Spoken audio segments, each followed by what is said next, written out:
Hi investing traders, welcome back to the channel. और कल हमने अपनी इक्विटी ब्रेकआउट स्टॉक्स की जो वर्कशॉप थी, पहली फर्स्ट संडे की वर्कशॉप, वो कंप्लीट की है।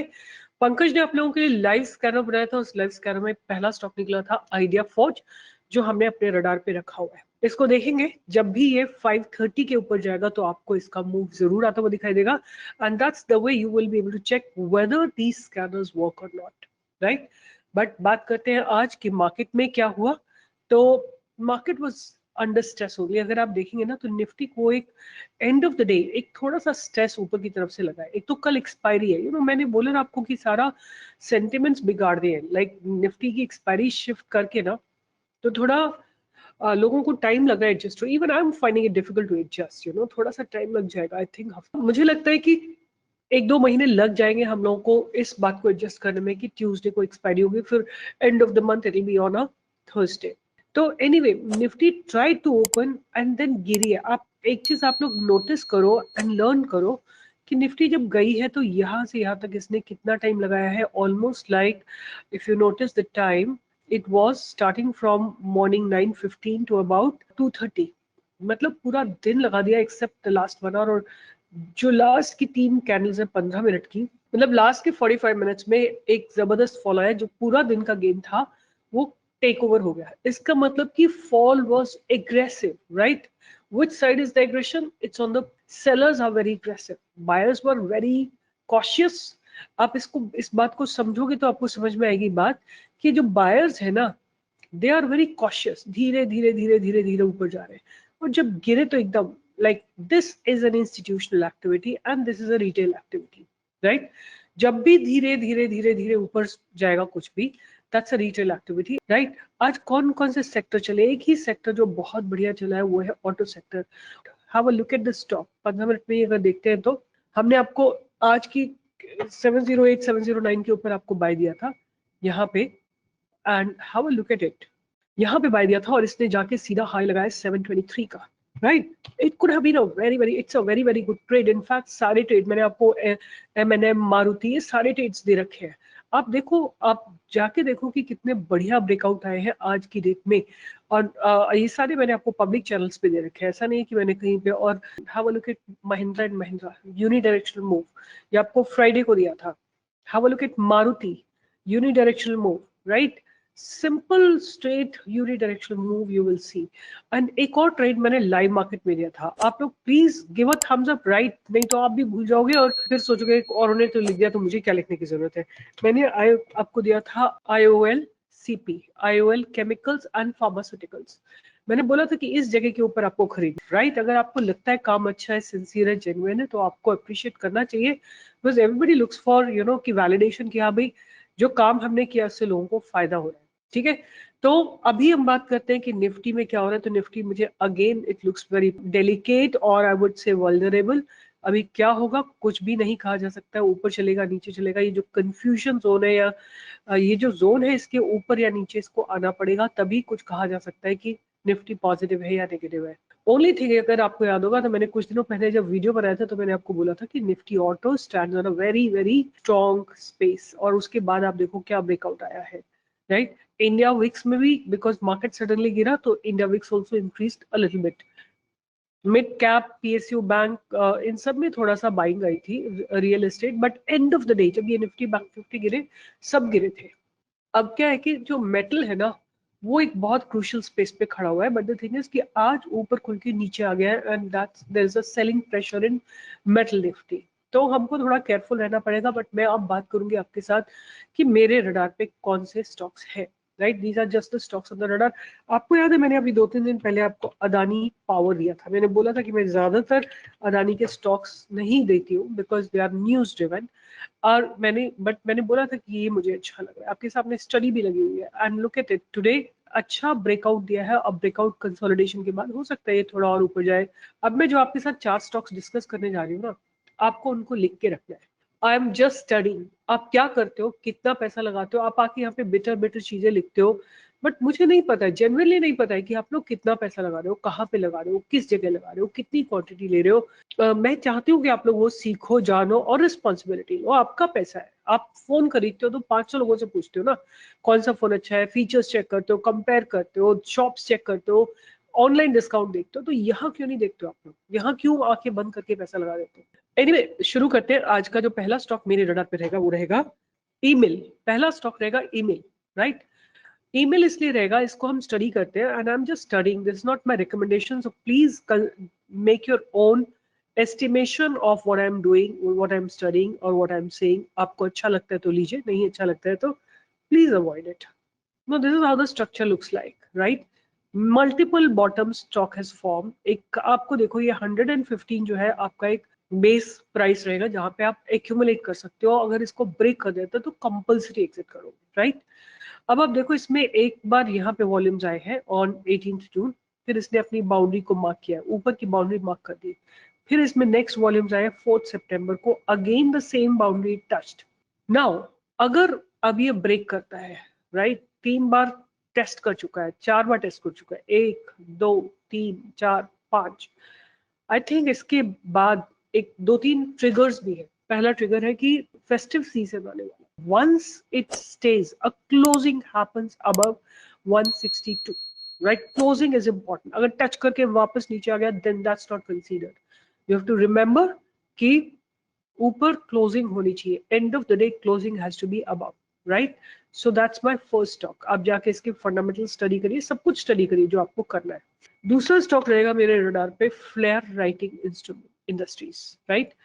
एक तो ये है कि जितना भी स्टेशनरी पे जीएसटी था that has been nullified, right? मतलब कोई अब जीएसटी नहीं लगेगा on the stationery, the children stationery item, that's one thing. Rounding bottom pattern बन रहा है, तो फेयर राइटिंग इंडस्ट्रीज को आप ध्यान में रख सकते हैं, combined with GST reduction, and this could give a good breakout. With price action also I'm combining, and a lot of buying has come in the recent past. आप देख सकते हैं at the bottom. The next stock that's on my radar is Paisalo, right? Paisalo. तो जहां मैंने research मुझे ऐसा लग रहा है कि रिसर्च शेयर करने वाली है, वहां मैं आपके साथ शेयर करूंगी। So this is Paisalo, right? और Paisalo में आप देखोगे तो ये स्टॉक ने काफी स्ट्रॉन्ग बॉटम बनाया है, राइट? 1 2 3 4, राइट? काफी स्ट्रॉन्ग बॉटम बनाया है, और अब इसने अपने पास्ट बैलेंस को आज ब्रेक करा है। आप देखो कई दिनों से इसमें लगातार बाइंग आ रही है, 9th June, July, 22nd July, then on 24th July, then on 8 September etcetera, लगातार बाइंग आ रही है। Now I wanted to check कि अगर इसमें ब्रेकआउट आने की फुल पॉसिबिलिटी है। अब इसमें वीकली ब्रेकआउट भी आया आज के दिन, but nevertheless I did a pretty good analysis on this and checked, you know, every aspect that we need to consider, right? So पहले इसके स्टडी करते हैं कि फंडामेंटल्स को क्या हुआ है। तो आप सामने देख सकते हैं कि सेल्स इनकी लगातार ग्रो कर रही है। Financial year 21 then 311 crore, year 22 356 crore, 23 में 423 करोड़, 24 में 605 करोड़, 25 में 634 crore, right? That means indicating a robust annual CAGR of 25 to 30%।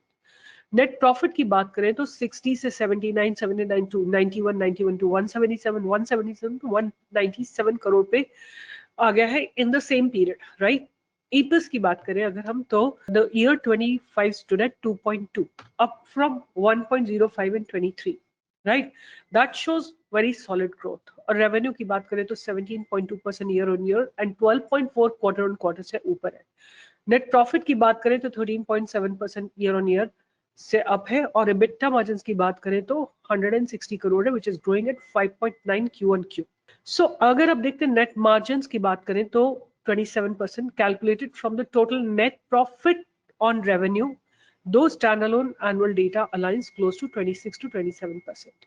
ROE की बात करें तो 13 to 14%, ROC is about 11 to 13%।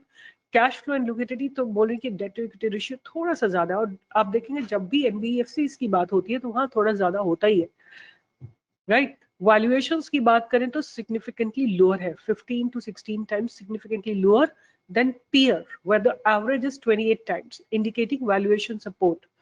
Then PB की बात करें तो 2 से 2.1 है, which is reflecting fair pricing relative to book value, which is about 17. तो अगर हम इसकी स्ट्रेंथ्स की बात करें तो strong double digit growth in revenue and profitability, high net margins and improving return ratios. और इनके रिस्क क्या है? एलिवेटेड लेवरेज, मतलब डेट टू इक्विटी रेशियो थोड़ा ज्यादा है, which I believe all NBFCs have. Though growing the stock is declining. आप देखिए, आपके सामने जो मैंने चार्ट लगाया था, सब कुछ अच्छा है, but yet the stock has been falling down almost from its high of 99. It stands at almost like 70% lower valuation. But there is something good which is happening in the stock as well, right? A company notice confirmed a board meeting was set to approve the allotment of NCDs by private placements. Director acquired, इनके जो director है पैसा लोग, उन्होंने acquired additional stake. When will a companies director acquire additional stake? Only when he feels that the price is very reasonable and the company has a lot of probability of showing growth and improvement. So he has increased his own stake in the company and increased his stake to 16.82%, right? An additional recent filing, Paisalo has also released annual report, the business responsibility and sustainability. So ये कुछ इनकी news है, right? इन सबको ध्यान में रखते हुए मुझे ऐसा लगता है कि ये बहुत चीप वैल्यूएशन पे available. Look at the volumes that have come. Last में मैं एक और स्टॉक डिस्कस करना चाहूंगी। The stock name is Gem Aromatics, right? The stock name is Gem Aromatics. इसको भी मैंने पूरा एनालाइज किया है। तो they are in the business of business manufacturer of aromatic essential oils and chemical derivatives for industries like pharma, personal care, wellness, nutraceuticals, and oral care. Operates 3 plants located in Budaun, Silvassa, and Dahej. Subsidiaries include Crystal Ingredients Private Limited and Gem Aromatics LLC. आप देख सकते हैं कि company का जो EPS है पहले तो अच्छा ग्रो कर रहा था, बट लास्ट 2 फाइनेंशियल ईयर से थोड़ा डिक्लाइन है। तो revenue growth healthy 5 years CAGR of 13%, profit growth, EPS momentum slowed in year 25 with only 6% increase, and profitability margin around 17%, ROE is strong at about 20.7%. P by B ratio is 4.27, P by S ratio is 2.46, EV by EBITDA is 15.7, right? तो अगर हम बात करते हैं कि company की strengths क्या है, तो they have high ROE which is 21%, indicates efficient shareholder return. Operating margins are decent at 17% and denotes solid margin profile in specialty chemicals. Broad products portfolio and manufacturing reach across the 3 units and operational diversity. Risk क्या है कि moderate growth है, growth बहुत अच्छी नहीं है, elevated valuations है, limited data है, तो हम कुछ पता नहीं कर सकते। बट एक जो इसका बहुत पॉजिटिव पॉइंट है वो ये है कि जेम एरोमेटिक्स इज इन अ निश speciality chemical segment, right, with long return matrix and operational efficiency. The profile may appeal to investors looking to high quality small cap chemical plays, but only if they are confident in continued execution and demand probability. Now let me just show it to you. How does this look like, right? Gem Aromatics. This is how it looks like, right? So I have always been telling you कि पहली cattle जो है आपको बहुत important होती है, उसको आपको मार्क करके रखना है, राइट? ये डेली चार्ट है। स्टॉक ने अपने लो को ब्रेक करा और उसके बाद जाके कंसोलिडेट किया। आप देखो जब ये गिर रहा है नीचे तो थोड़ा लो वॉल्यूम्स के साथ गिर रहा है यहाँ पे, राइट? इसका मतलब the retails are exiting. And आज जब बाइंग आई है, इसने 1 2 3 4 5 6 दिन के प्राइस को टेक ओवर कर लिया है, राइट? मतलब buyers are pretty aggressive and with good volumes. तो मुझे ऐसा लगता है कि अगर ये आज के हाई के ऊपर जाता है, if you like my work, give a thumbs up, like, share and subscribe. Stay tuned for more such updates. Bye bye and take care.